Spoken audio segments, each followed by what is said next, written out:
अब नानीहरू अब कुद्नुको रेडी छ। हात चेप न हात चेप बिस्ना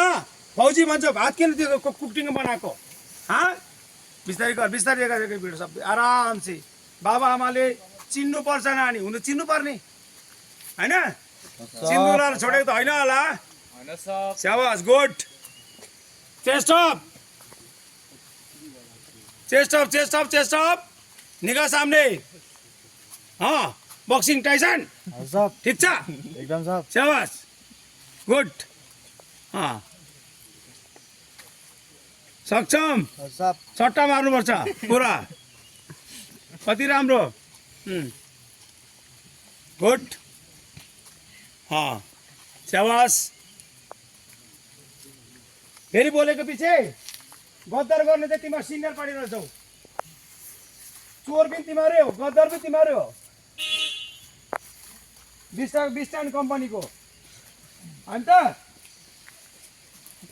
स्याबास विश्राम रेडी छ खुट्टा हल्ला गाडी फेरि खुट्टा हल्ला